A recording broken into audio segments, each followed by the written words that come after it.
셋, 별.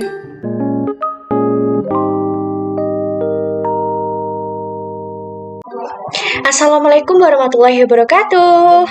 Pada kesempatan kali ini, saya akan menjelaskan mengenai macam-macam software kreatif dalam bidang pendidikan untuk memenuhi tugas mata kuliah Teknologi Informasi dan Komunikasi Pendidikan yang diampu oleh Bapak Erif Ahdianto.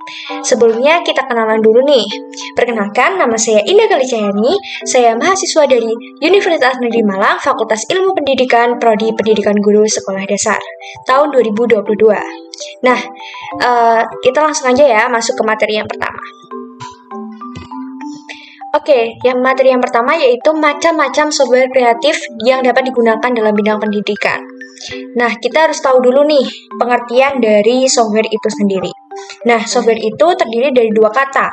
Yang pertama yaitu soft dan yang kedua yaitu ware. Soft berarti yaitu lembut atau lunak dan ware yang artinya barang atau perangkat. Dua asal kata inilah yang membuat perangkat ini lebih dikenal sebagai perangkat lunak di Indonesia. Perangkat lunak pendidikan adalah istilah yang digunakan untuk perangkat lunak komputer atau apapun yang dibuat dengan tujuan pendidikan. Tujuan dari semua perangkat lunak tersebut adalah membuat beberapa bagian dari pendidikan menjadi lebih efektif dan juga efisien. Baik, sama seperti manusia, sebuah perangkat lunak itu juga mengalami evolusi atau perkembangan. Nah, perkembangannya itu dibagi menjadi 4 tahap.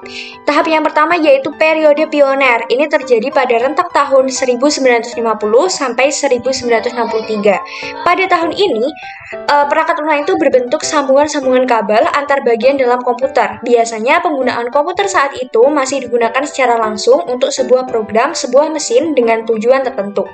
Penggunaan komputer digunakan secara langsung dan hasilnya bisa berupa printout. Proses yang dilakukan dalam komputer juga biasanya berisi baris-baris instruksi yang sedang diproses secara berurutan.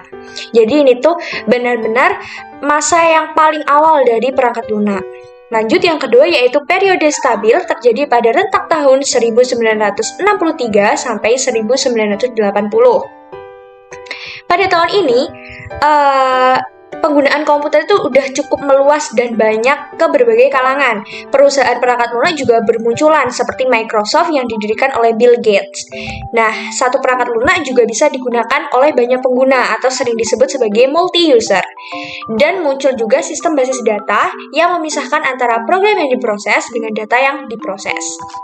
Jadi ini udah lebih berkembang ya perangkat lunak di tahun yang kedua ini.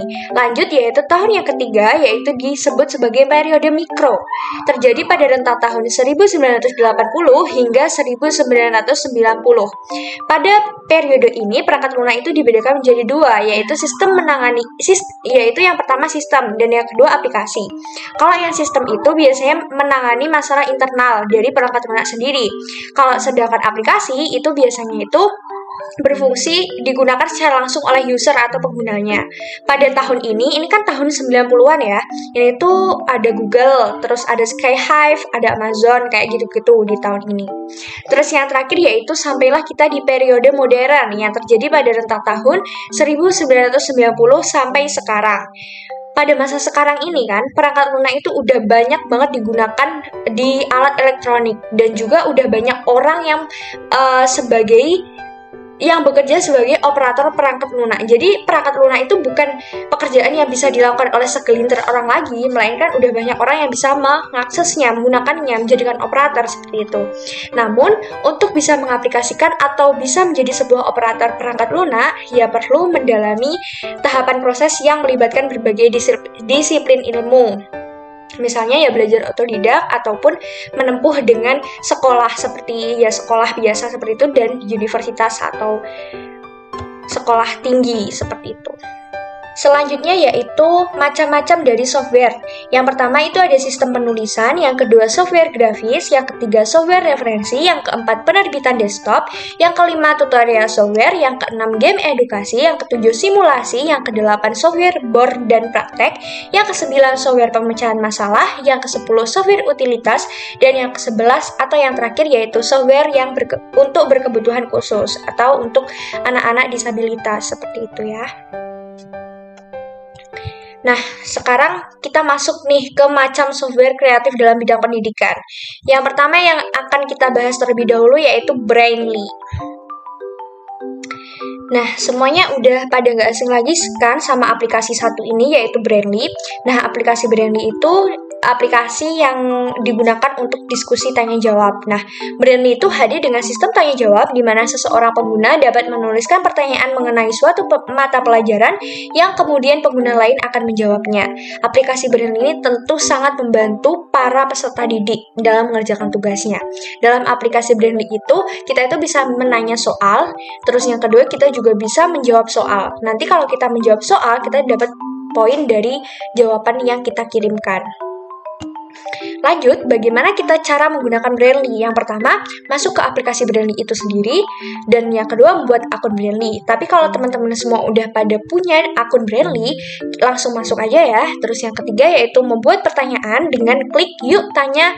Terus yang keempat, tuliskan pertanyaan, kemudian ajukan pertanyaannya. Yang terakhir yaitu untuk menjawab pertanyaan, klik pertanyaan yang akan kamu jawab, kemudian tuliskan jawabanmu pada kolom jawabanmu, lalu klik tambahkan jawaban.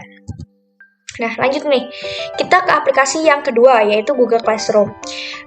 Google Classroom ini sangat melonjak pengunduhannya di Google Play Store ataupun App Store ketika masa pandemi COVID-19 kemarin. Karena selama 2 tahun kita belajar daring, Google Classroom ini sangat membantu para peserta didik dan juga tenaga pendidik dalam melaksanakan pembelajaran daring.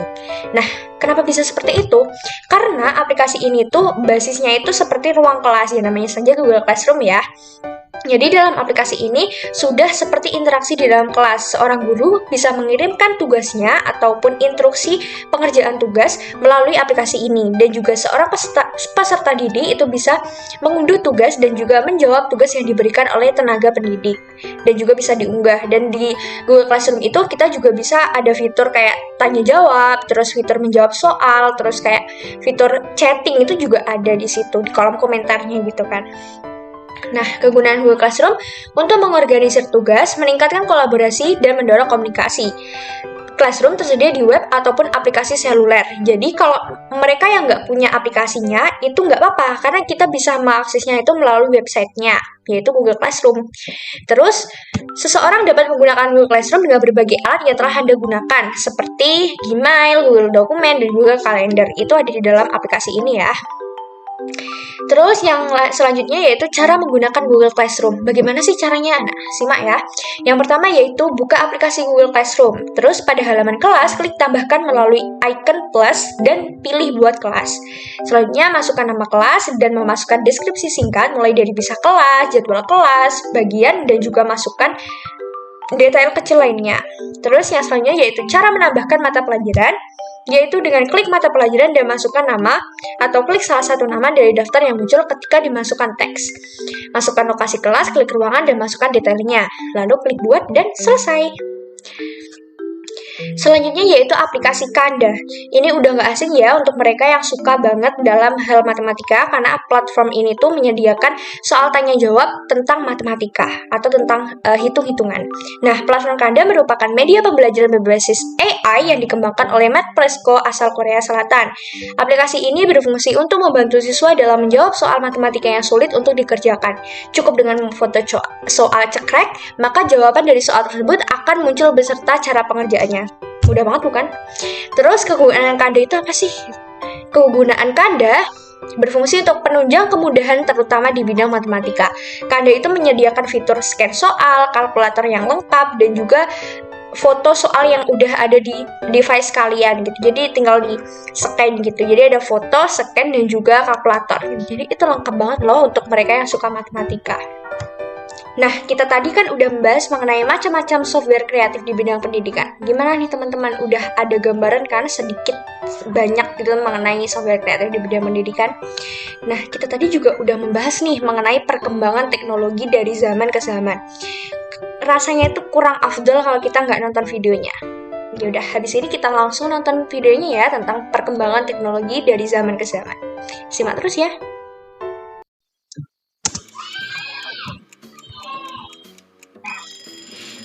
Tiap pagi mungkin kita bangun karena dengar suara alarm di HP kita. Sambil melek di pinggir kasur, buka HP dulu, update media sosial, dan sehabis mandi langsung berangkat ke sekolah naik ojek online, dan kalau mau jajan tinggal pesen makan. Semua lewat HP kita. Tapi pernah gak sih kepikiran kalau di zaman dulu semua teknologi ini emang belum ada? Terus gimana sih rasanya hidup di zaman sebelum teknologi yang kita kenal ditemukan? Jadi lebih enak mana hidup di zaman sekarang atau tahun 50-an? Pastinya banyak yang jawab lebih enak zaman sekarang. 70 tahun yang lalu jelas belum ada internet, belum ada YouTube, video ini, dan tentunya belum ada smartphone.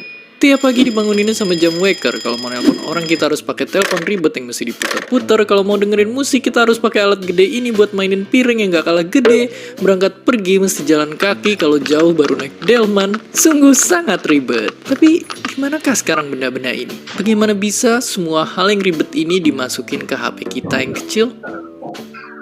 Jadi, ceritanya ada revolusi yang dipimpin sama teknologi digital. Sebelum revolusi ini, penyimpanan data masih berbentuk analog atau bahkan manual.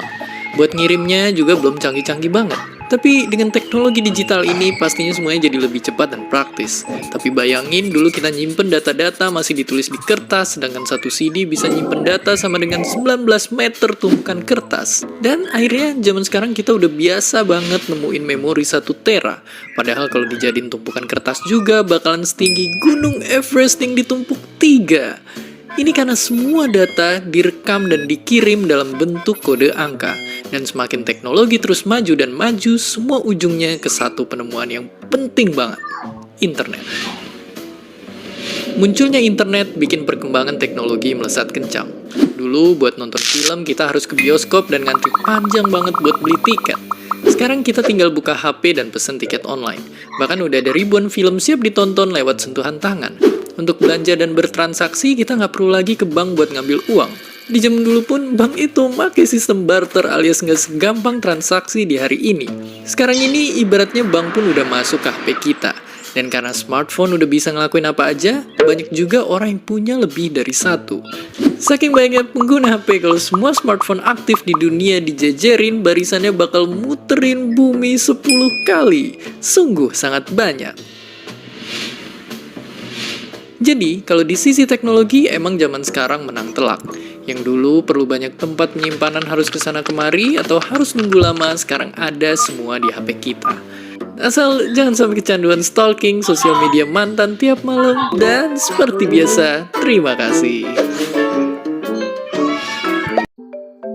Baik, itu tadi video dan juga penjelasan yang bisa aku sampaikan. Apabila ada kurang lebihnya dari aku, mohon maaf. Wabillahi taufiq wal hidayah. Wassalamualaikum warahmatullahi wabarakatuh. Dadah!